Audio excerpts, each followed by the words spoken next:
درود پاک پڑھنے کے بے شمار فضائل و برکات ہیں اور بہت ہی خوبصورت واقعات فضائل درود میں ملتے ہیں۔ تو آج جو میں نے آپ کو واقعہ سنانا ہے، یہ واقعہ بڑا ہی عجیب و غریب بھی ہے اور بڑا ہی ایمان افروز بھی ہے۔ یہ واقعہ ابو عبداللہ عبد الرسا رحمۃ اللہ تعالی علیہ نے اپنی کتاب تحفہ میں تحریر کیا، اور اس واقعے کو سعادت الدارین میں بھی تحریر کیا گیا۔ واقعہ کچھ یوں تھا کہ ایک شخص بڑا نیک تھا، پرہیزگار تھا، مگر غریب بھی تھا، بال بچوں والا تھا۔ ایک رات جب اس کی آنکھ کھلی تھوڑی دیر نیند کرنے کے بعد تو دیکھا بچے رو رہے ہیں۔ بچوں کو پوچھا کیا وجہ ہے؟ بچوں نے کہا کہ کھانا نہیں کھایا ہے، بھوکے ہیں، فاقہ ہے۔ اب وہ نیک شخص ہے، عبادت گزار ہے، مگر بچے فاقے سے ہیں۔ کیا شاندار تربیت تھی اس کی اور اس کے بچوں کی۔ اس نے کہا ایسا کرو سب میرے قریب آ جاؤ۔ بیوی بچوں کو جمع کیا اور کہا چلو مل کر نبی پاک پر درود پڑھتے ہیں۔ کھانا نہیں ہے، ہاتھ تنگ ہے، سرور کائنات علیہ الصلوۃ والسلام کی بارگاہ میں درود و سلام کا نذرانہ پیش کرتے ہیں۔ ساری دنیا خاندی ہے، خیرات مدینے دی، ہمارا بھی کام ہو ہی جانا ہے۔ وہ درود پڑھتے لگے۔ درود پڑھتے پڑھتے اس نیک شخص کی آنکھ لگ گئی۔ آنکھ تو کیا لگی، آنکھیں بند ہوئی، قسمت جاگ اٹھی۔ پیارے آقا علیہ الصلوۃ والسلام خواب میں تشریف لائے۔ سرور کائنات علیہ الصلوۃ والسلام نے فرمایا کہ ایسا کرو، فلاں تاجر بزنس مین کے پاس جاؤ جو مجوسی ہے، مجوسی کہتے ہیں آگ کی پوجا کرنے والے، اس کو میرا سلام دینا اور اس کو کہنا کہ نبی پاک نے یہ فرمایا ہے کہ جو اللہ نے تمہیں مال دیا ہے اس میں سے میری مدد بھی کرو، اور تمہاری یہ جو دعا ہے وہ قبول ہو گئی ہے۔ یہ شخص اٹھا اور حیران ہوا کہ خواب میں تو پیارے آقا ہی تشریف لائے ہیں۔ یہ ایک آج مسئلہ بھی سمجھ لیں کہ جس نے، علماء کہتے ہیں جس نے نبی پاک کو خواب میں دیکھا اس نے حق دیکھا، کیونکہ پیارے آقا کی شکل میں شیطان نہیں آ سکتا۔ پیارے آقا کا دیدار ہوا ہے، سمجھ لو واقعی نبی پاک کا دیدار ہوا ہے۔ مگر یہ پزلڈ ہو گیا کہ پیارے آقا مجھے کسی غیر مسلم کے پاس سلام دے کر بھیجے، آگ کے پوجا کرنے والے کے پاس۔ There is something wrong۔ دوبارہ سو گیا، درود پڑھتے پڑھتے دوبارہ سو گیا۔ پیارے آقا علیہ الصلوۃ والسلام خواب میں پھر تشریف لائے۔ فرمایا کہ جاؤ اس مجوسی سے کہو کہ نبی پاک نے تمہیں سلام دیا ہے۔ آقا نے فرمایا میری مدد کرو، اور دیکھو جو تم نے دعا مانگی تھی وہ دعا قبول ہو گئی ہے۔ اب یہ پھر حیران، صبح اٹھا اور اب کہا پیارے آقا دو بار تشریف لائے ہیں۔ تلاش کرتا کرتا کرتا اس مجوسی کے گھر پہنچ گیا۔ وہ تو one of the big business man تھا، بہت بڑا اس کا گھر تھا، بہت سارے نوکر چاکر تھے۔ یہ بندہ ادھر گیا اور جا کر اس مجوسی سے کہتا ہے میں آپ کے لیے ایک میسج لایا ہوں، لیکن ذرا اکیلے میں بات کرنی ہے۔ اس نے سب دوست نوکروں کو دور کر دیا، کہا آؤ کیا بات کرنی ہے؟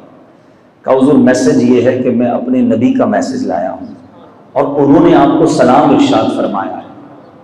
وہ مجوسی کہتے تمہیں پتہ نہیں ہے میں مسلمان نہیں ہوں، میں تمہارے نبی کا کلمہ نہیں پڑھتا، میں تمہارے نبی پر ایمان نہیں لایا، میرے لیے سلام کیسے آ سکتا ہے؟ کہا صرف سلام نہیں لایا، کچھ اور بھی پیغام لایا ہوں۔ اچھا اور کیا پیغام ہے؟ کہ نبی پاک نے فرمایا جو دعا ہے وہ دعا قبول ہو گئی ہے، اور آقا نے یہ بھی فرمایا ہے کہ اپنے مال میں سے کچھ میری مدد کرو۔ مجوسی کہتا ہے اچھا اب میرے ساتھ اندر آؤ۔ اس کا ہاتھ پکڑا، کمرے میں لے گیا۔ جیسے ہی کمرے میں داخل ہوا اس کے ہاتھ پر ہاتھ رکھ کے کلمہ پڑھتا ہے، اشہد ان لا الہ الا اللہ واشہد ان محمدا عبدہ ورسولہ۔ یہ نیک شخص حیران کہ واٹس ہیپن، کیا ہو رہا ہے؟ کوئی بات نہیں، اور کلمہ پڑھ لیا۔ اس نے اپنے سارے نوکروں کو بلایا، کہا دیکھو سارے بزنس کرنے والوں کو بلایا، میں مسلمان ہو گیا ہوں، تم میں سے جو مسلمان ہوگا اس کے ساتھ کاروبار کروں گا، میرا جو نوکر مسلمان ہوگا اس کے ساتھ اس کو اپنے پاس رکھوں گا، ورنہ سب سے کام کاج ختم۔ سب نے کہا جب آپ مسلمان ہو گئے تو ہم بھی مسلمان ہو جاتے ہیں، کلمہ پڑھ کر سب کے سب مسلمان ہو گئے۔ اپنے بیٹے کو بلایا، کہا بیٹا دیکھو میں ایک اکلوتا ہی بیٹا تھا اس کا، کہا بیٹا میں مسلمان ہو گیا ہوں، کلمہ پڑھ لیا ہے، اگر تم میرے بیٹے مسلمان ہوتے ہو تو میرے بیٹے ہو، مسلمان نہیں ہوتے تو آج سے تیری میری راہیں جدا۔ کہتا بابا جان آپ میرے والد ہیں، میرے بڑے ہیں، آپ نے صحیح سمجھا ہوگا، آپ نے کلمہ پڑھ لیا مسلمان ہو گئے، میں بھی کلمہ پڑھ کے مسلمان ہو گیا۔ بیٹا بھی مسلمان۔ اب اس کی ایک ہی بیٹی تھی، بیٹی کو بلایا، اس کو بھی مسلمان کر دیا۔ وہ جو شخص پیغام لایا تھا وہ شاکت، وہ کہتا ہے پہلے مجھے تو بتاؤ ماجرا کیا ہے، آپ سبھی کلمے پڑھنے شروع ہو گئے ہیں، سب مسلمان ہونے شروع ہو گئے، what is the reason? Secret کیا ہے؟ راز تو بتا دو۔ کہتا اب بتاتا ہوں راز کیا۔ مجوسی جو ہیں، یہ کتاب میں جب میں نے واقعہ پڑھا تو وہی مجھے مجوسیوں کا ایک عقیدہ پتہ چلا، آپ کو بھی شاید پہلی بار پتہ چلے گا۔ جو آتش پرست ہوتے ہیں ان کے عقیدے میں، ان کے بلیف میں یہ اجازت ہے کہ بھائی بہن کی شادی ہو سکتی ہے۔ اس مجوسی بلینر کے صرف ایک بیٹا اور ایک بیٹی تھی، تو اس نے اپنے بیٹے اور بیٹی کی شادی کچھ دنوں پہلے ہی کی تھی۔ وہ کہتا ہے کہ کچھ دنوں پہلے میں نے اپنے بیٹے اور بیٹی کی شادی کی اور بہت بڑی دعوت کی، ایک ہی بیٹا ایک ہی بیٹی اور ان کی بھی آپس میں شادی، تو پھر تو اس نے کہا مجھے خرچہ ہی ان پہ کرنا تھا، تو بڑی شاندار دعوت، پورے شہر کو بلایا، بڑے کھانے کھلائے۔ رات تھک ہار کر جب میں اپنے گھر سویا تو میرے برابر میں پڑوس میں ایک چھوٹا سا گھر ہے، مجھے وہاں سے رونے کی آواز آئی۔ میں نے کان لگایا کہ کون رو رہا ہے، تو چھوٹی چھوٹی بچیوں کی آواز آئی کہ امی جان ہمارے پڑوسی نے ہمارے ساتھ اچھا نہیں کیا۔ تو ماں نے کہا بیٹا کیا اچھا نہیں کیا؟ کہ دیکھیں امی جان پورے شہر کو بلایا، اتنے مزے مزے کے کھانے بنائے، ہم کئی دنوں سے بھوکے ہیں، ہمیں کھانے کی خوشبو بھی آئی، مگر اس نے نہ ہمیں دعوت دی نہ ہمیں کھانے پر بلایا، اور ہم نبی پاک کی اولاد میں سے ہیں، آل رسول ہیں، مگر ہمارے پڑوسی نے ہمارا خیال نہیں رکھا۔ اور مجوسی کہتا ہے میرے دل میں خیال آیا کہ میں نے سارے شہر کو بلایا، پڑوسیوں کو بھول گیا۔ ٹھیک ہے میں مسلمان نہیں ہوں، مگر مسلمانوں کے نبی کی اولاد میرے برابر میں رہتی ہے، اور ان بچیوں نے رات کا کھانا کئی دنوں سے بلکہ کھانا نہیں کھایا۔ کہتا میں نے جلدی جلدی اٹھا، کھانا پیک کیا، جوڑے لیے، کچھ پیسے لیے، اور میں راتوں رات ان کے گھر پہنچ گیا۔ جا کر میں نے وہ سامان پیش کیا تو ماں کہتی ہے بیٹا دیکھو تمہارا پڑوسی کھانا لے کر آیا ہے، مگر وہ بیٹیاں کہتی ہیں امی جان ہم ایک غیر مسلم کے گھر کے کھانا کیسے کھا سکتی ہیں، ہمیں تو یہ کھانا حلال نہیں ہے۔ تو اب ایسا کرتی ہیں کہ اس نے ہم پر احسان کیا ہے، اب ہم اس کے لیے دعا کرتے ہیں۔ وہ مجوسی کہتا ہے ان سید زادیوں نے روتے روتے ہاتھ اٹھائے، اللہ کی بارگاہ میں دعا کی کہ یا اللہ اس شخص کو اسلام کی ہدایت بھی دے دے، اس نے ہمارے ساتھ بھلا کیا ہے، ہمارے نانا جان جناب محمد مصطفیٰ صلی اللہ علیہ وسلم کی شفاعت سے اسے جنت میں داخلہ بھی عطا فرما دے۔ وہ کہتا ہے میں تو کھانا کھلا کر آ گیا، لیکن بچیوں کی دعا میرے کان میں تھی، لیکن آج جو تم سلام لائے ہو اور یہ بھی پیغام لائے ہو کہ دعا قبول ہو گئی ہے، اس کا مطلب میرا وہ صدقہ، میری وہ خیرات، میری وہ مدد قبول کر لی گئی بارگاہ رسالت میں، تمہارے نبی نے میرا نام لے کر سلام بھیجا ہے، اب میں نے اسلام بھی قبول کر لیا ہے، اور مجھے امید ہے کہ دوسری دعا مجھے ملی ہے کہ آقا کی شفاعت سے جنت میں داخلہ ہوگا، انشاءاللہ وہ داخلہ بھی میرا ہو جائے گا۔ اب سنو تیسرا پیغام تم یہ لائے تھے کہ میں نے تمہاری مدد کرنی ہے، میں نے اپنے بیٹے اور بیٹی کی شادی جب کی تھی، اب تو یہ مسلمان ہو گئے، دونوں میں جدائی ہو گئی ہے، 50% تو میں نے بچوں کو اپنی جائیداد دے دی، اب بقیہ 50% جو ہے یہ سارا مال میں تمہیں اللہ کی راہ میں خیرات کرتا ہوں۔ تو غریب شخص خوشی خوشی گھر آتا ہے۔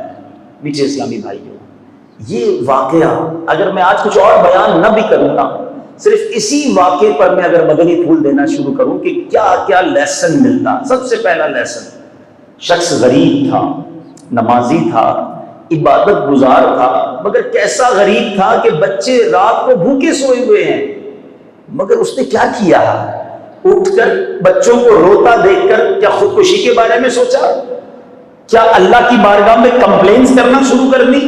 اے اللہ میں پیچھے رہ گیا، نماز بھی پڑھتا ہوں، روزے بھی رکھتا ہوں، عبادت بھی کرتا ہوں، میرے بچے بھوکے، مجھے تو نے دیا ہی کچھ نہیں۔ آج یہی تو ہوتا ہے نا، کسی کے پاس مال کم ہو، کسی کے پاس روزی روزگار میں کوئی کمی ہو جائے تو شکوے، شکایت، کمپلین۔ کیا مائنڈ سیٹ تھا، بیٹا کھانا نہیں ہے کوئی بات نہیں، آؤ مل کر نبی پاک پر درود بھیجتے ہیں۔ یہ کیا سکھا گیا ہمیں؟ یہ سیکھنے والی بات ہے۔ زبان پر شکوے رنجو علم لایا نہیں کرتے، زبان پر شکوے رنجو علم لایا نہیں کرتے، نبی کے نام لیوا غم سے گھبرایا نہیں کرتے۔ پرابلم کے بغیر زندگی نہیں گزرتی ہے۔ آپ کو لگتا ہے کہ جس کا بڑا بنگلہ ہے، جس کی بڑی گاڑی ہے، وہ بہت سخی ہے، ایسا نہیں ہے۔ اس جہاں میں ہر کوئی دکھی ہے، کسی کے کچھ پرابلمز ہیں، کسی کے کچھ پرابلمز ہیں۔ اصل میں مائنڈ سیٹ لوگوں کا یہ بن گیا ہے کہ جس کے پاس پیسہ ہوگا نا وہ سخی ہو جائے گا، جتنا پیسہ ہوگا اتنے پرابلم سالو ہو جائیں گے۔ اگر ایسا ہوتا نا تو دنیا میں کوئی مالدار دکھی نہ ہوتا۔ آپ کا تجربہ نہیں ہے، ہمارا تجربہ ہے۔ ہم دنیا میں روز لوگوں سے مل رہے ہوتے ہیں، بڑے بڑے گھروں میں جاتے ہیں، یقین کریں کبھی کبھی اتنے بڑے گھر میں رہنے والا جب کان میں اپنا پرابلم بتاتا ہے نا تو ہم اللہ کا شکر ادا کرتے ہیں کہ یا اللہ اس سے زیادہ کبھی سخی بنایا ہے۔ اتنے دکھ ہوتے ہیں، اتنی پریشانیاں ہوتی ہیں، اتنی بیماریاں ہوتی ہیں، کبھی بچوں کے غم ہوتے ہیں، کبھی بے اولادی ہوتی ہے، کبھی نیند نہیں آ رہی ہوتی ہے، کبھی مال چھننے کا خوف ہوتا ہے، کبھی اغوا ہونے کا خوف ہوتا ہے۔ یہ نہ سمجھو کہ سارے سخی ہیں میں دکھی ہوں۔ صحیح بتاؤں، ایک میں آپ کو چیلنج کرنے جا رہا ہوں، جیسی آپ لائف گزار رہے ہیں نا ایسی لائف گزارنے کے، ایسی زندگی گزارنے کے کروڑوں لوگ خواب دیکھ رہے ہیں۔ جی جناب، ٹھیک ہے آپ بیمار ہیں، ٹھیک ہے آپ غریب ہیں، آپ میں سے کوئی قرضے میں بھی آیا ہوگا، کوئی ایسا بھی ہوگا جو کرائے کے گھر میں رہتا ہوگا، میرا کوئی ایسا بھائی بھی آیا ہوگا جس کے پاس کنوینس نہیں ہوگا اور وہ سوچ رہا ہوگا کہ کیا ہو گیا مولانا صاحب کو، کہہ رہے ہیں میری جیسی زندگی گزارنے کے خواب۔ جی جناب، جو لائف آپ گزار رہے ہیں، آپ جیسی زندگی گزارنے کے خواب کروڑوں لوگ دیکھ رہے ہیں۔ اب میں ثابت کرتا ہوں کیسے۔ آپ اور میں سب چل کر مسجد میں آئے ہیں، کئی ایسے ہیں جو چل ہی نہیں سکتے ہیں۔ آپ اور میں یہاں سے واپس اپنے گھر جائیں گے، ٹھیک ہے نا، کئی ایسے ہیں جن کے پاس گھر ہی نہیں ہے۔ آپ اور میں آزاد ہیں، آج بھی لاکھوں مسلمان جیلوں کے اندر ہیں۔ ان کو کتنا ارمان ہوتا ہوگا کہ میں بھی اس بار سحری افطاری اپنے بچوں کے ساتھ کروں، مگر قید ہے۔ آج دوپہر کا کھانا میں نے اور آپ نے کھا لیا ہے، کئیوں نے رات کا بھی کھا لیا ہوگا، مگر کئی لوگ آج بھی ایسے ہیں جنہوں نے صبح سے کھانا نہیں کھایا ہوگا۔ ہم کہتے ہیں ہمارے پاس کچھ نہیں ہے، میں پیچھے رہ گیا۔ آپ اور میں ہاتھ سے کھانا کھاتے ہیں۔ جاؤ کبھی ہاسپٹل کے اندر، نانیوں کے ذریعے خوراک دی جا رہی ہے، لاکھوں روپے موجود ہیں۔ میں کل پرسوں ایک مریض کو دیکھ کر آیا ہوں، اس گھرانے میں پیسے کی کمی نہیں ہے، بڑے بڑے ڈاکٹرز کو دکھا لیا، علاج کروا لیا، ٹیسٹ کروا لیے، سمجھ ہی نہیں آ رہی بیماری کیا ہے۔ بتاؤ نا، اگر پیسے سے علاج ہوتا تو کروڑوں روپے خرچ کر کے وہ شخص علاج کرا لیتا اپنے گھر والوں کا، نہیں کرا پا رہے۔ اللہ جسے چاہے صحت دے، جسے چاہے سکون دے۔ رب سے سکون مانگو، سکھ مانگو۔ یہ صرف پیسے کے پیچھے پڑ کر اپنے آپ کو غریب سمجھ کر جو ڈی مورلائز ہو رہے ہو، یہ بے وقوفی ہے۔ خدا کی قسم، وہ مزدور اچھا ہے جو تھوڑا کماتا ہے، حلال کماتا ہے، سکون کی نیند سوتا ہے، بچے نمازی ہیں، فرما بردار ہیں، گھر میں کوئی بڑی بیماری نہیں، وہ بڑا خوش نصیب ہے۔ کیوں بنگلے والے کو دیکھ کر، کیوں گاڑی والے کو دیکھ کر، کیوں پیسے والوں کو دیکھ کر اپنے آپ کو کم تر سمجھتے ہو؟ ہمارا پرابلم ہی یہی ہے، ہم نے زندگی میں ٹارگیٹس ہی کچھ اور بنا لی ہے۔ میں ادھر اس جیسا گھر لوں گا تو سخی ہو جاؤں گا، ویسی فیکٹری بناؤں گا تو اصل زندگی کا مزہ آئے گا۔ چھوٹی اسکوٹر ہے، وہ بڑی والی جس دن گاڑی لے لی نا، بس زندگی کا مقصد اسی دن پورا ہو جائے گا۔ اللہ کے بندو، یہ کس چکر میں لگ گئے؟ تم بڑی گاڑی لوگے تو تم سے بڑی گاڑی والا پھر نظر آئے گا تم کو۔ اب تو وہ زمانہ آ گیا، لوگوں کے اپنے پرائیویٹ ایئر کرافٹ ہیں، کدھر تک دوڑو گے؟ کس سے لڑائی لڑو گے؟ کس کا کمپٹیشن کرو گے؟ عقل مندی کیا ہے یاد رکھو۔ زندگی کو اگر انجوائے کرنا ہے نا، سیٹسفائی لائف گزارنی ہے، تو زندگی گزارنے کا ایک ہی مقصد، بڑا اچھا طریقہ علماء نے لکھا کہ نعمتوں میں اپنے سے کمتر لوگوں کو دیکھو، بڑے مزے میں آ جاؤ گے، بڑے سیٹسفائی ہو جاؤ گے۔ کمتر لوگوں کو تو دیکھو یار، 15,000 12,000 10,000 کی سیلری میں جو زندگی گزار رہے ہیں، وہ کیسے گزار رہے ہیں ان کو دیکھو۔ اور اگر 10 15 20 ہزار والا مجھے سن رہا ہے تو وہ ان کو دیکھے جو مسجد کے دروازے پر بھیک مانگ رہے ہیں، میں وہ تو نہیں ہوں نا۔ ہر حال میں اللہ کا شکر ادا کرو۔ میرے رب نے قرآن میں وعدہ کیا ہے، لَإِن شَكَرْتُمْ لَأَزِيدَنَّكُمْ، تم میرا شکر ادا کرو میں تمہیں اور عطا کروں گا۔ There is a difference۔ ہم فارمولا بھول گئے ہیں۔ اگر اور چاہیے نا نعمتیں، اللہ نے قرآن میں فارمولا دیا ہے، شکر گزاروں کو دوں گا۔ آپ زبان سے شکر ادا کرتے رہیں، اللہ کے ہر حال میں شکر ادا کریں، وہ رب کریم آپ کو نوازتا جائے گا، آپ آگے بڑھتے چلے جائیں گے۔ بہرحال درود پڑھا نا انہوں نے۔ آپ دکھی ہیں، پریشان ہیں، کسی بھی مصیبت میں ہیں، یہ واقعہ درس دے رہا ہے۔ فریاد امتی جو کرے حال زار میں، یاد تو کرو نا نبی پاک کو، یاد کیا نا انہوں نے، بھوکے تھے اور یاد کیا۔ آقا آقا علیہ الصلوۃ والسلام وہ ہستی ہیں، بھول گئے وہ واقعہ؟ مسجد نبوی شریف میں ایک تنا تھا، سوکھا تنا، پیارے آقا اس سے ٹیک لگا کر خطبہ دیتے تھے، اس تنے کو چھوڑ کر منبر پر بیٹھے تو تنا رونے لگ گیا۔ میرے آقا کھڑے ہو کر تنے کو سینے لگا لیتے ہیں۔ جو نبی اپنے تنے کو روتا نہ دیکھ سکے، امتی روتے ہوئے پکارے تو کیسے نہ سنیں گے، کیسے نہ مدد کریں گے؟ بس آپ درود پاک پڑھتے جائیے، فریاد امتی جو کرے حال زار میں، ممکن نہیں کہ خیر بشر کو خبر نہ ہو۔ تیسری بات، مجوسی نے کیا کیا تھا؟ آل رسول کی مدد کی تھی، غریبوں کی مدد کی تھی، گھر جا کر کھانا پہنچایا۔ انعام میں کیا ملا؟ ایمان بھی مل گیا، اللہ کی رحمت سے اسے نبی پاک کی شفاعت بھی نصیب ہو جائے گی، آقا کا پیغام مل گیا نا۔ اپنے پڑوسیوں کو دیکھو، اپنے غریب رشتہ داروں کو دیکھ لیجئے۔ بعض اوقات نیکی بڑی چھوٹی ہوتی ہے، نام نہیں ہوتا اس میں، مسجد میں اعلان نہیں ہوگا۔ اصل پرابلم تو یہ ہے نا، پہلے تو ایک زمانہ تھا، ایک جملہ بڑا مشہور تھا، نیکی کر دریا میں ڈال۔ آج ہے نیکی کر فیس بک پہ ڈال۔ ہر بندے کا اپنا پیج ہے، ہر بندے کو ہر نیکی دنیا کو بتانی ہے۔ امام صاحب کو بھی اسپیشل، ایک تو میرے کو آج تک سمجھ نہیں آیا کہ امام صاحب کو کان میں بولیں گے اسپیشل والی دعا کرنا۔ وہ اسپیشل والی دعا کون سی ہے؟ دعا ہی ہوتی ہے بھائی۔ پیسے دیے نا مسجد میں، افطار کے دیے ہیں، پنکھے لگوائے ہیں، کارپیٹ بچھوایا، تو نام لے کر دعا ہونی چاہیے کہ جناب حاجی صاحب نے کارپیٹ بچھوایا ہے، فلاں حاجی صاحب نے پنکھے لگائے۔ یہ نام یہاں ہوتا ہے، لیکن کسی غریب کے گھر جا کر اس کو کھانا کھلا دو، اس کی مدد کر دو، جو وہ دعا ملے گی نا، وہ جو خوشی اس کے دل سے نکلتی ہے اور پھر جو دعا نکلتی ہے وہ کیسی مقبول دعا ہے، سبحان اللہ۔ خاص طور پر اس واقعے سے ایک اور سبق مل رہا ہے، آل رسول کی خدمت۔ اگر آپ کی سراؤنڈنگ میں، آپ کے ملازمین میں، آپ کے دوستوں میں، آپ کے قریب اگر سید زادے ہیں، ایک بڑا عجیب کانسیپٹ ہے یار، یہ سید زادے ہیں نا، ان کو زکوٰۃ نہیں لگ سکتی۔ بھائی زکوٰۃ نہیں لگ سکتی اس کا مطلب یہ تھوڑی ہے کہ مدد بھی نہیں کرنی ہے۔ سید زادے کو مال کا میل ہے زکوٰۃ، اس لیے نہیں دینا۔ یہ اتنی پاکیزہ ہستی کی رشتہ داری میں ہے کہ ان کو اچھا مال، پاکیزہ مال پیش کریں۔ ساری دنیا کو زکوٰۃ بانٹیں گے، سید زادے کو کچھ بھی نہیں دیں گے کیونکہ ان کو زکوٰۃ نہیں لگتی، تو بھوکے مار دیں گے کیا سید زادے کو؟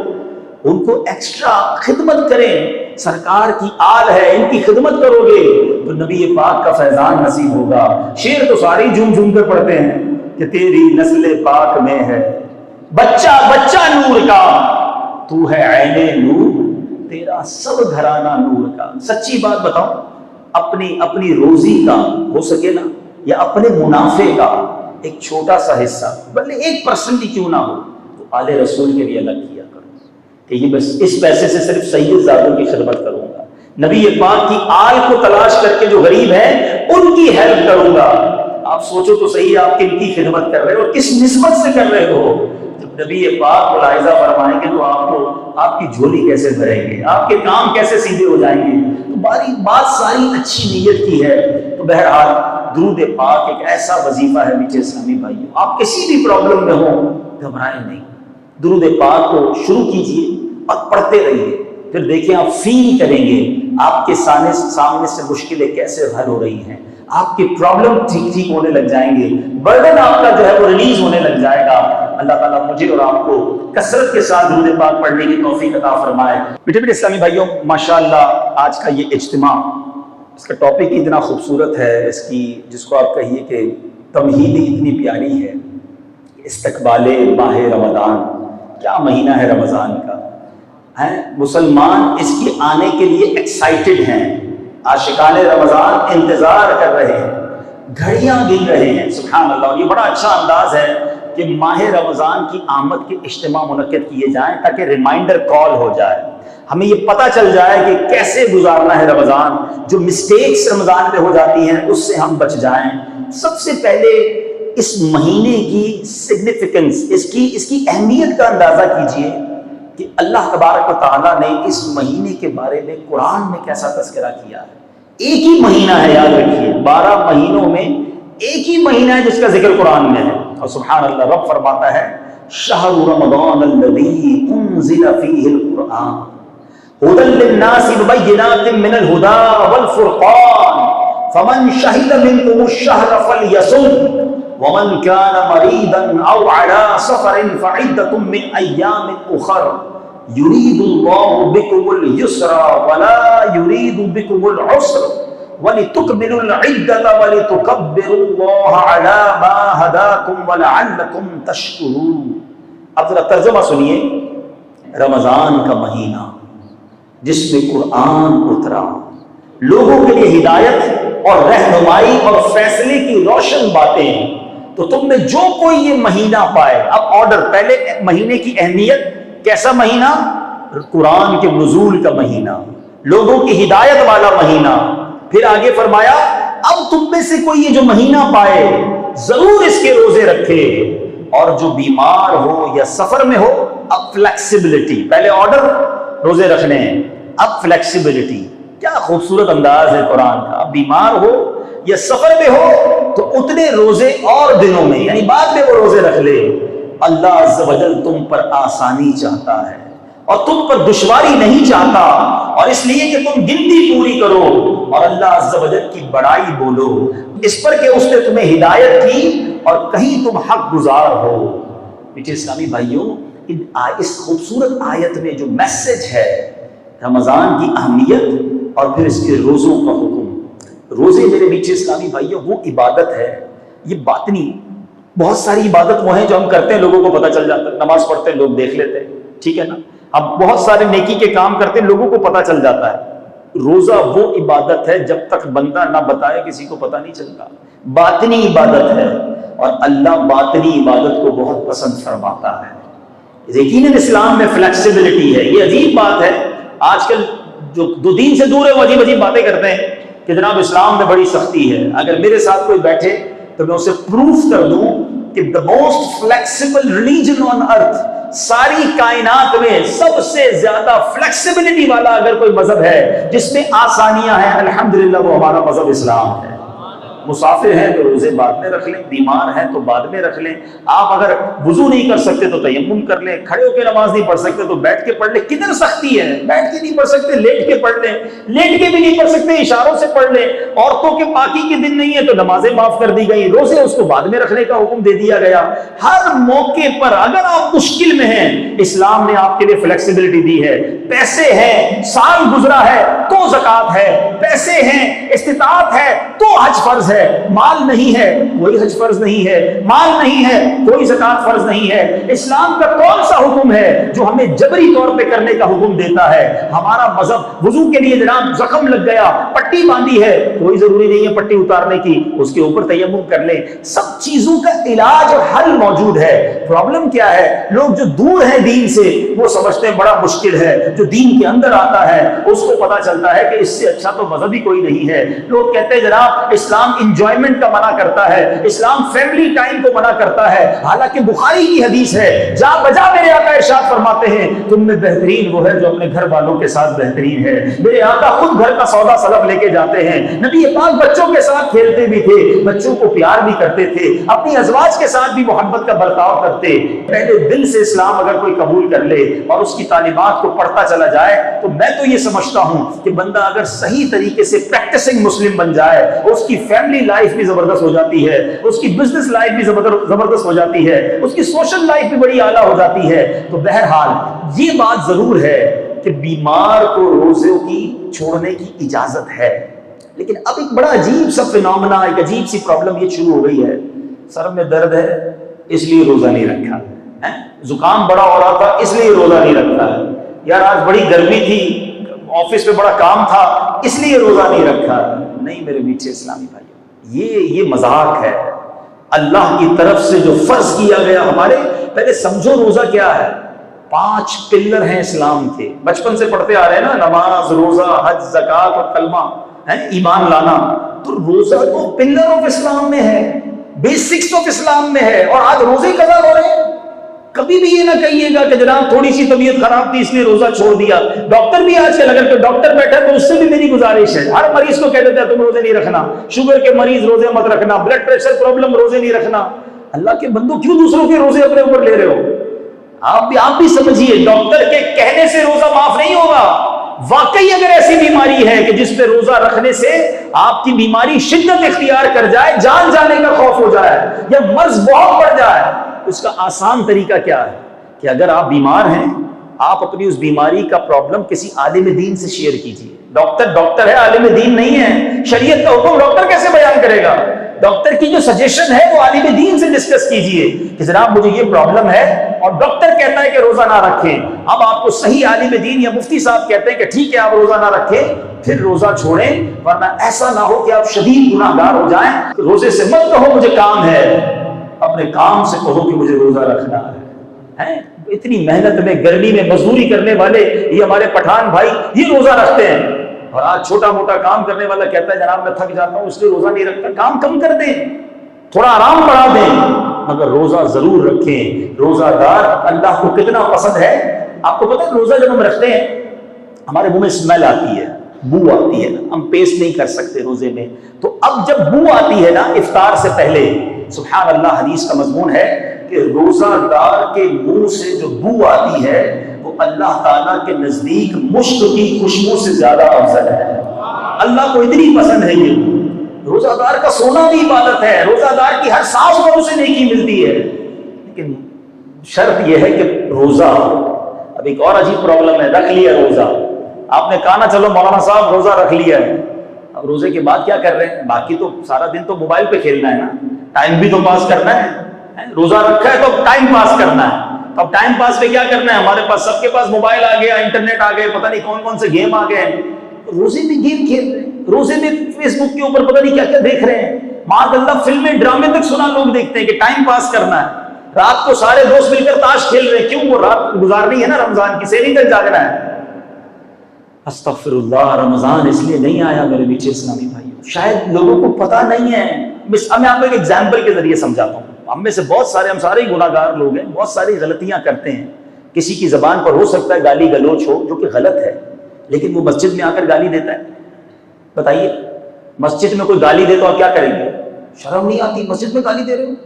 اسی طرح کوئی شخص باہر گانے باجے سنتا ہے، غلط ہے، لیکن مسجد میں آ کے ہیڈ فون لگا کے کوئی گانے سننا شروع کر دے، آپ کیا کہیں گے؟ اللہ کے گھر میں حرام شدت ہے نا، گناہ زیادہ خطرناک ہو جاتا ہے اللہ کے گھر میں۔ بالکل اسی طرح اور مہینوں کے گناہ اپنی جگہ، رمضان کا گناہ بہت زیادہ شدید عذاب لاتا ہے، سمجھو اس بات کو۔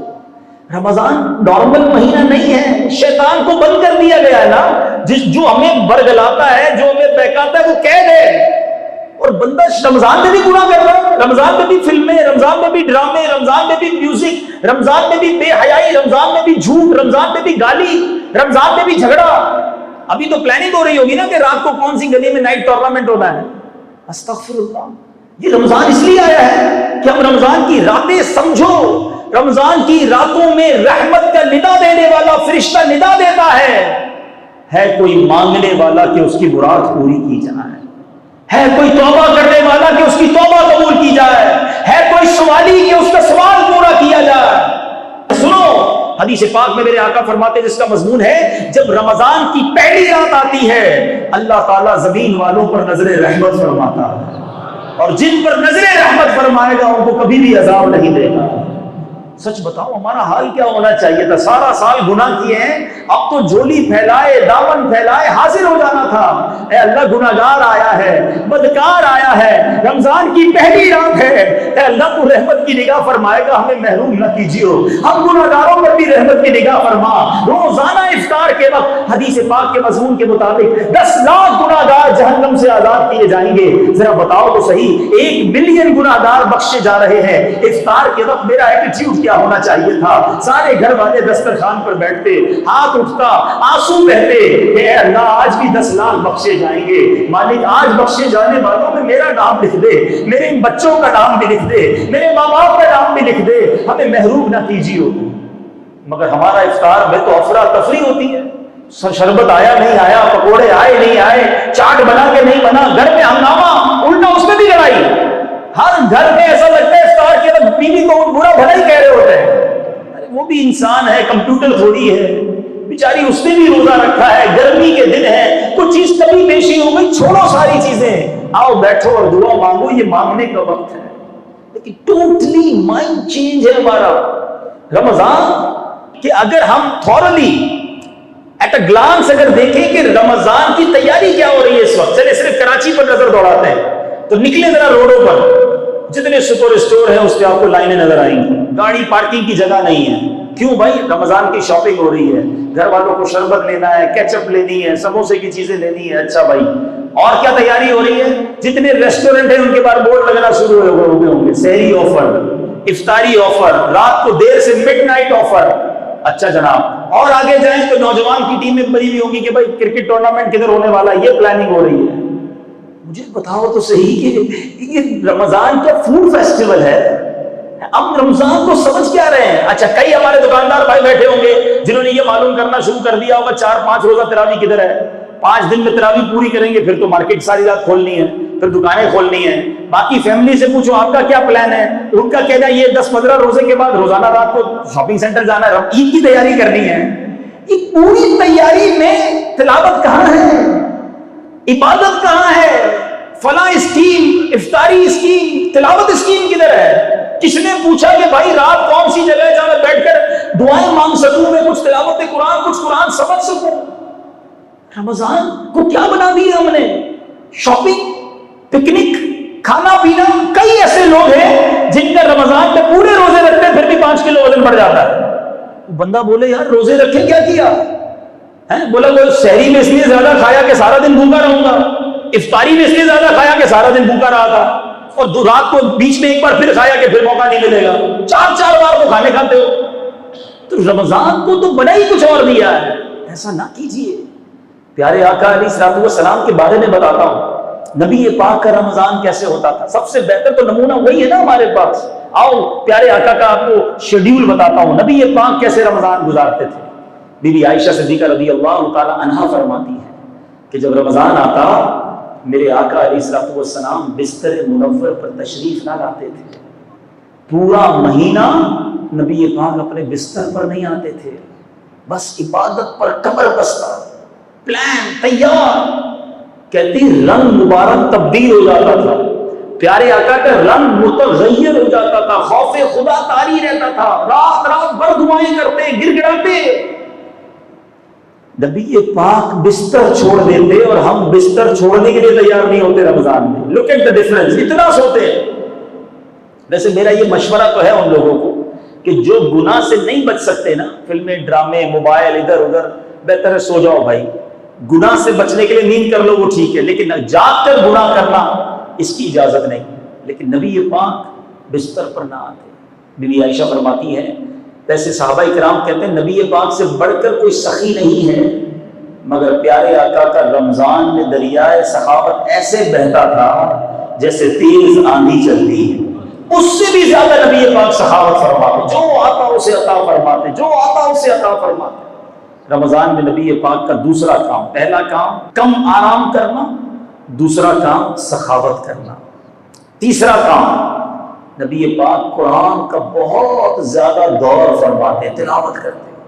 جبریل امین نبی پاک علیہ السلام کے پاس حاضر ہوتے اور آقا علیہ السلام اور جبریل امین آپس میں قرآن کا دور فرماتے. اب بتائیے ہمیں یہ کرنا ہے نا، قرآن پڑھنا ہے. ہمیں رمضان میں خوب نزول قرآن کا مہینہ ہے نا، قرآن پڑھنا. ہم نے اس مہینے میں سخاوت کرنی ہے، خیرات دینی ہے، زکوٰۃ اگر نہیں ادا کی تو زکوٰۃ ادا کریں، مگر اس مہینے میں گناہ نہ کریں. پلیز اس کو اتنا آسان نہ لیں. میں صرف 2 باتیں یاد دلاتا ہوں، سنی آپ سب نے ہوں گی. ایک بار میرے آقا علیہ السلام نے منبر پر قدم مبارک رکھا، پیر مبارک رکھا اور کہا آمین. صحابہ کرام نے عرض کی کہ حضور یہ آمین کیوں فرمایا؟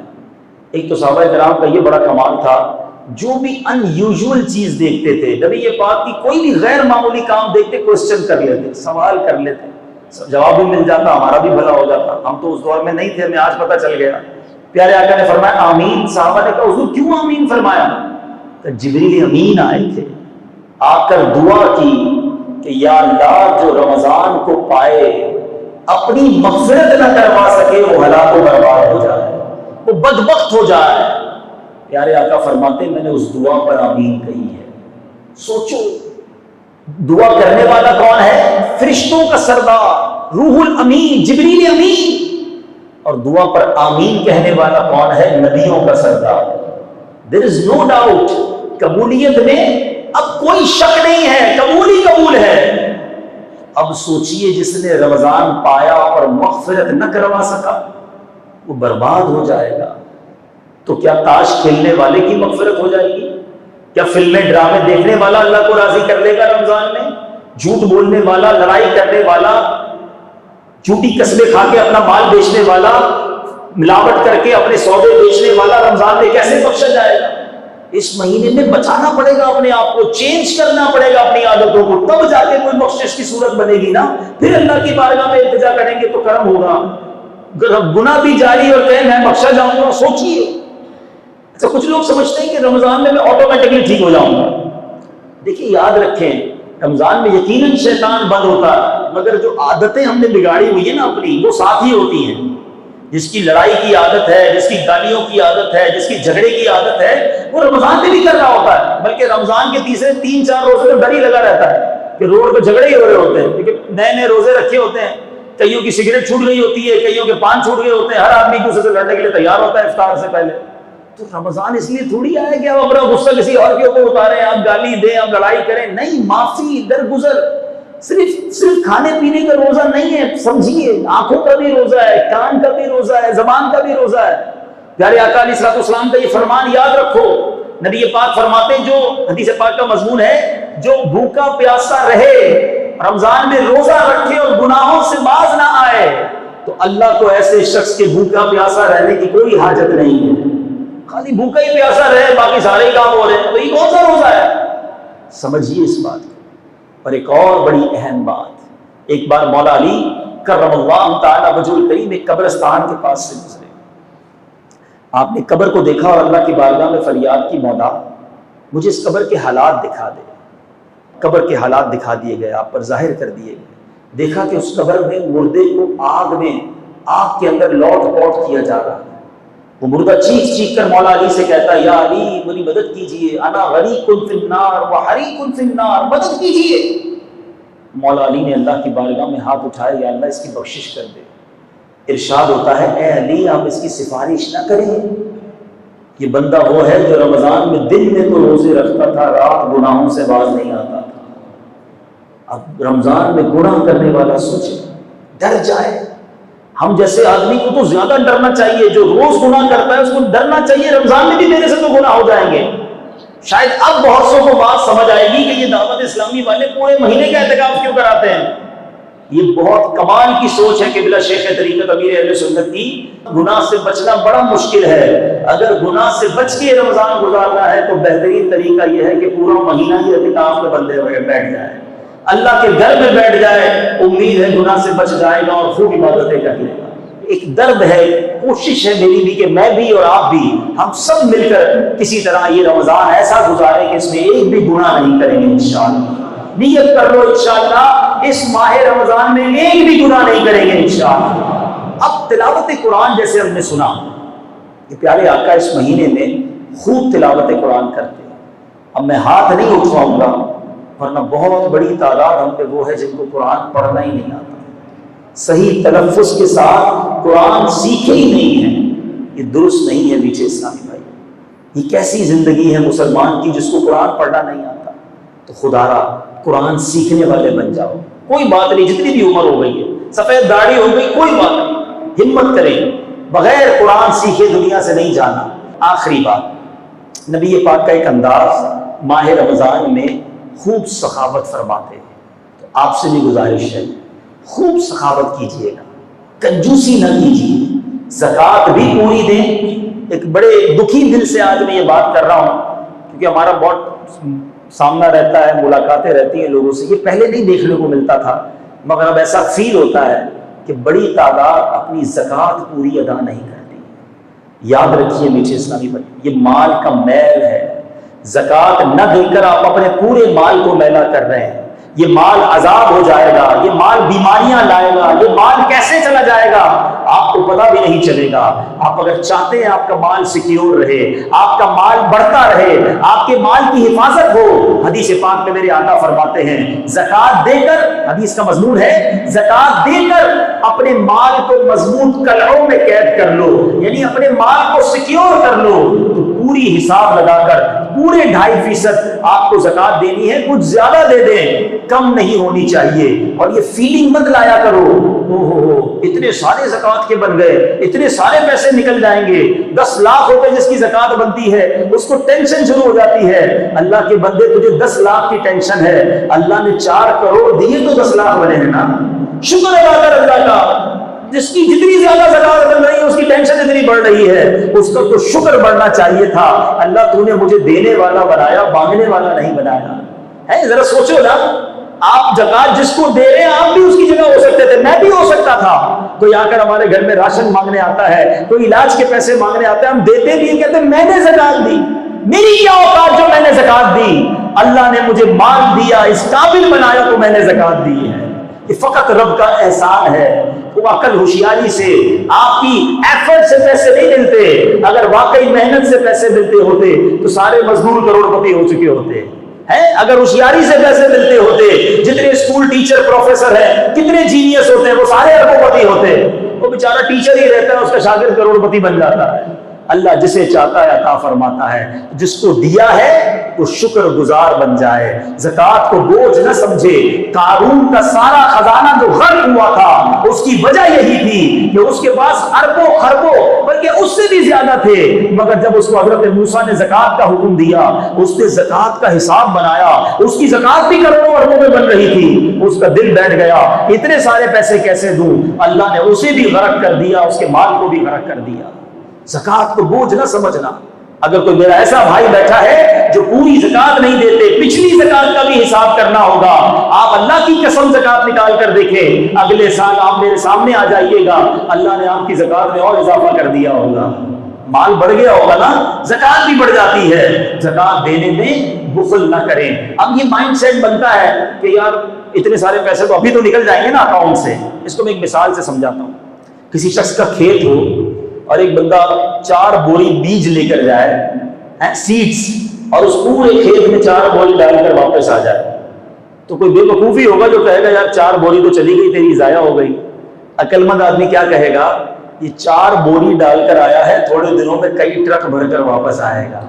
بیج ڈالے ہیں نا، فصل اگے گی نا۔ زکوٰۃ کا معاملہ ایسا ہی ہے، تھوڑے دنوں کے لیے جا رہے ہیں، یہ جس کے جتنے بن رہے جانے دو، یہ جا نہیں رہے، یہ لانے کے لیے جا رہے ہیں، یہ ملٹی پلائی ہو کر آنے ہیں۔ اور یہ بات میں نہیں کہہ رہا، میرے آقا علیہ الصلوۃ والسلام کا ہر حکم حق ہے، مگر اس حدیث میں نبی پاک میں علماء بیٹھے ہیں، پوچھو ان سے، آقا نے قسم اٹھائی، میں قسم کھا کر کہتا ہوں صدقہ دینے سے مال کم نہیں ہوتا، اور یہ حق ہے، آپ بانٹو اللہ اور دے گا، دل بڑا کر لو۔ ٹھیک ہے، اب بات کرتے ہیں دینا کس کو ہے۔ آپ کی زکوٰۃ، آپ کے صدقات، آپ کی خیرات کا سب سے پہلا حق وہ آپ کے اپنے غریب رشتہ داروں کا ہے۔ تلاش کیجیے، چیک کیجیے، شرمندہ ہو کر وہ کہتا نہیں ہے آپ کو، آپ کا رشتہ دار بعض اوقات اپنا کزن ہی بیچارہ قسمہ پرسی کی حالت میں ہوتا ہے۔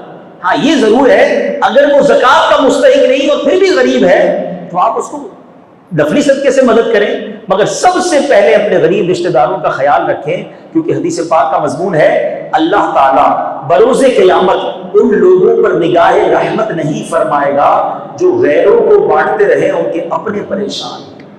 ہم دوسروں کو بانٹ رہے ہوتے ہیں، اپنے پریشان ہوتے ہیں، اپنوں کو پہلے دیں، ٹھیک ہے، اس کے بعد اپنے غریب پڑوسیوں کو دیکھ لیں، غریب ملازمین کو دیکھیں، ان کی مدد کریں۔ اور اس کے بعد میرے پیچھے اسلامی بھائیوں ایک عرضی کرنا چاہتا ہوں، عاشقان رسول کی مدنی تحریک جو دنیا بھر میں سنتوں کی خدمت کر رہی ہے، تو میں آپ سے یہ گزارش کروں گا، اتنا بڑا جو دین کا کام تحریک کر رہی ہو، ہمیں اس کا بھرپور ساتھ دینا چاہیے۔ میں ایک نیت آپ سب سے چاہتا ہوں، اپنی بات پھر دہراتا ہوں، پہلا حق اپنے رشتہ داروں کو، اپنے غریب ملازمین کو، اپنے غریب پڑوسیوں کو دیجیے گا، اس کے بعد دعوت اسلامی کا خیال رکھیں۔ ایک نیت اگر آج جتنے اسلامی بھائی موجود ہیں کر لیں کہ انشاءاللہ اس بار اپنی زکوٰۃ میں کم از کم 50% ہم دعوت اسلامی کو دیں گے انشاءاللہ۔ اللہ تعالیٰ آپ کو اس کا خوب اجر عطا فرمائے گا، اور یہ پیغام مزید دین کا آگے بڑھتا چلا جائے گا۔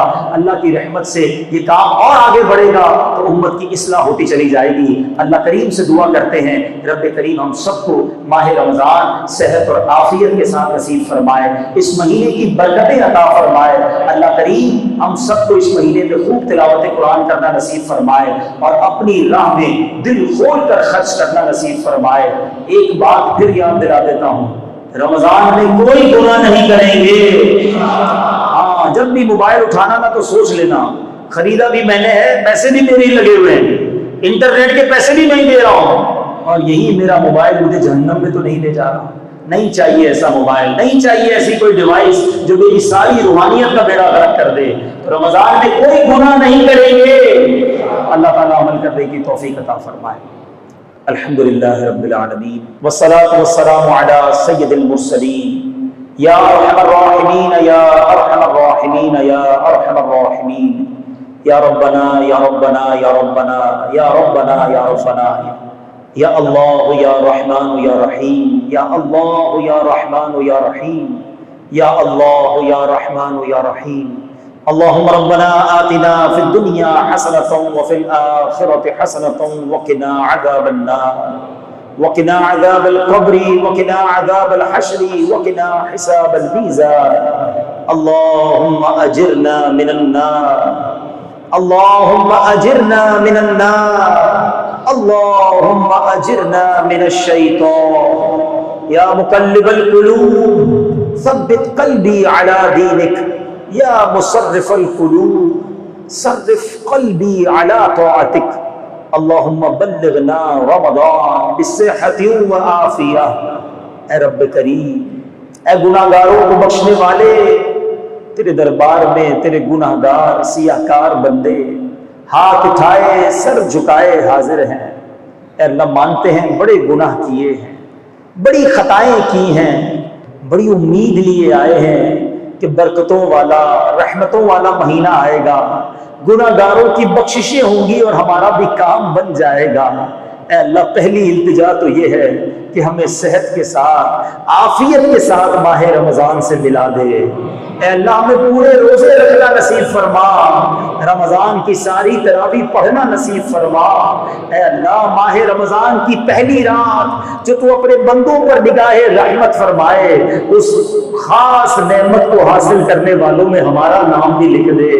اے اللہ ہماری حتمی مغفرت فرما دے، ہمارے ماں باپ کی مغفرت فرما، ہمارے بھائی بہنوں کو بخش دے، ہمارے گھر والوں کی مغفرت فرما دے۔ اے کریم ہمارے سارے خاندان کی مغفرت فرما، آقا علیہ الصلوۃ والسلام کی ساری امت کی بخشش فرما دے۔ اے کریم رمضان سے پہلے پہلے ہماری ساری بری عادتوں سے ہماری جان چھڑا دے، ہمیں صحیح معنوں میں اپنا پسندیدہ بندہ بنا لے۔ یہ بری عادتیں، یہ غلط ہماری جو عادتیں ہیں، کہیں رمضان میں بھی ہم سے گناہ نہ کروا بیٹھے۔ اے کریم کرم کر ہمیں یہ رمضان فقط نیکیوں میں گزارنا نصیب فرما، گناہوں سے بچ کر ماہ رمضان گزارنا نصیب فرما۔ اے اللہ ہمارے آنکھوں کے گناہوں کو معاف فرما، ہمارے ہاتھوں کے گناہوں کو معاف فرما، ہمارے کانوں کے گناہ معاف فرما دے۔ یہ زبان جو دعا کر رہی ہے مولا اس سے بھی بڑے گناہ کیے ہیں، ہماری زبان کے گناہ بھی معاف کر دے۔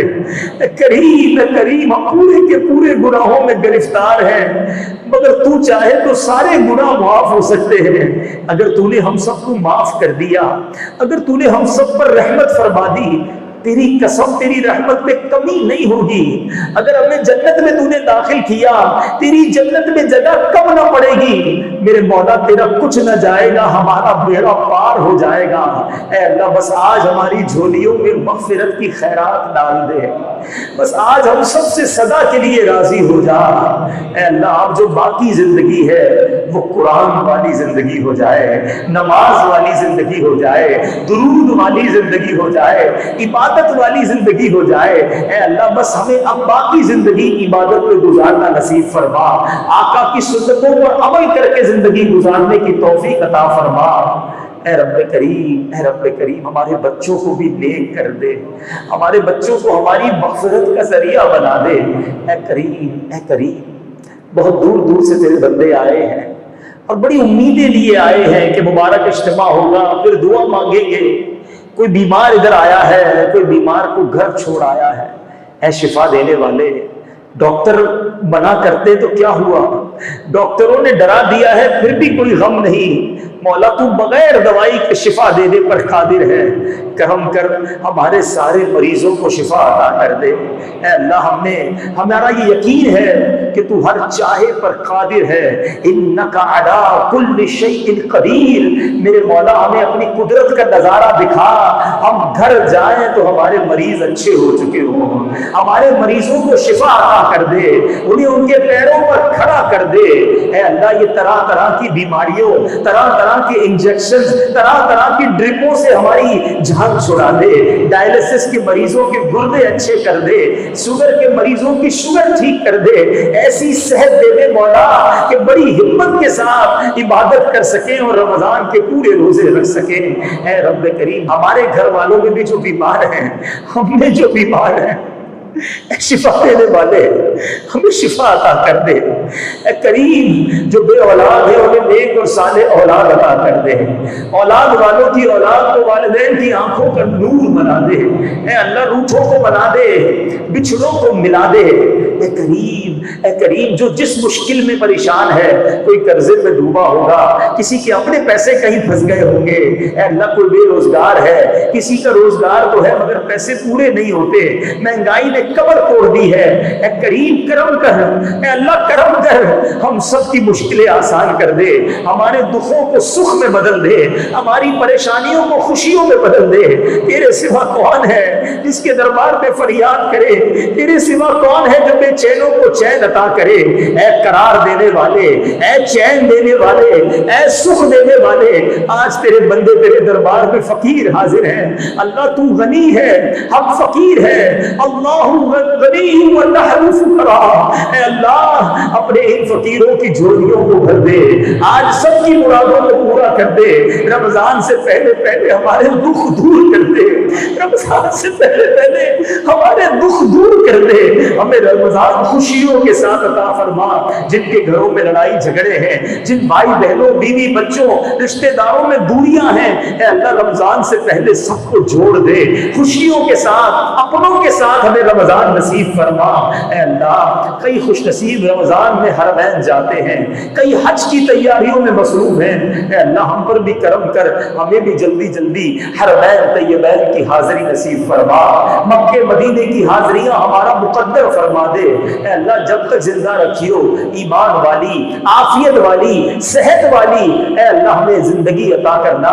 زندگی کی آخری نماز بھی کھڑے ہو کر مسجد میں ادا کریں. اے اللہ اپنے سوا کسی کا محتاج نہ کیجیو. اے اللہ ہمیں اپنے بچوں کو محتاج بھی نہ کیجیو. ہم کھڑے رہیں، صحت کے ساتھ زندگی گزارتے رہیں. ساری زندگی ہاسپٹل، عدالت، جیلوں، پولیس اسٹیشن کے چکروں سے محفوظ فرما دے. ہماری جان، مال، عزت، آبرو، آل اور اولاد، دین اور ایمان کی حفاظت فرما. اور جب آخری وقت ہو ہمیں ایمان والی، کلمے والی، نبی پاک کی دین والی، مدینے والی موت عطا فرمانا. اے اللہ جنت البقیع ہم سب کا مقدر فرما دے. جنت الفردوس میں ہمیں آقا کا پڑوس نصیب فرما. اے اللہ ہمیں حاسدوں کے حسد سے بچا لے، ہمیں بد نظروں کی بد نظری سے بچا لے، شیطان کے شر سے بچا لے، جادو ٹونے آسیب سے بچا لے، زمینی آسمانی بلاؤں سے بچا، ناگہانی آفتوں سے بچا، عجیب و غریب بیماریوں سے بچا.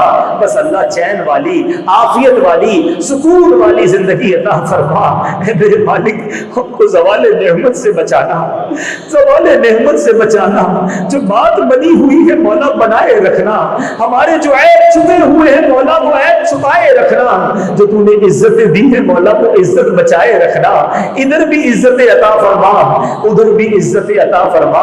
ادھر بھی ذلت و رسوائی سے بچانا، آخرت کی ذلت و رسوائی سے بچانا. اے اللہ ہماری دعوت اسلامی کو ترقیاں اور عروج عطا فرما.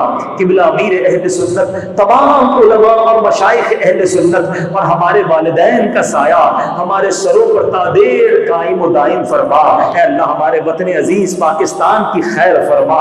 پوری دنیا میں جہاں جہاں مسلمان بستے ہیں عالم اسلام کا بول بالا فرما دے. سارے مسلمانوں کی خیر فرما دے.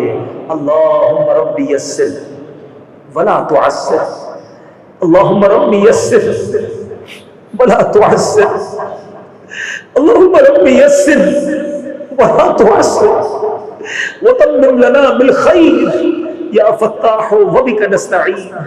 دنیا میں ہر آفت سے بچانا مولا، دنیا میں ہر آفت سے بچانا مولا، عقبا میں نہ کچھ رنج دکھانا مولا، بیٹھوں جو درے پاک پیمبر کے حضور، ایمان پہ اس وقت اٹھانا مولا، ایمان پہ اس وقت اٹھانا مولا۔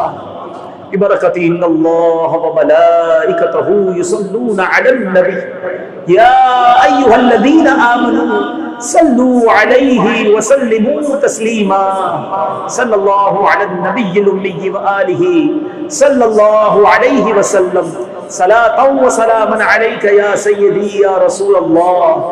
جب دم واپسی ہو یا اللہ، سامنے ہو روضہ رسول اللہ، اور لب پہ ہو لا الہ الا اللہ محمد الرسول اللہ۔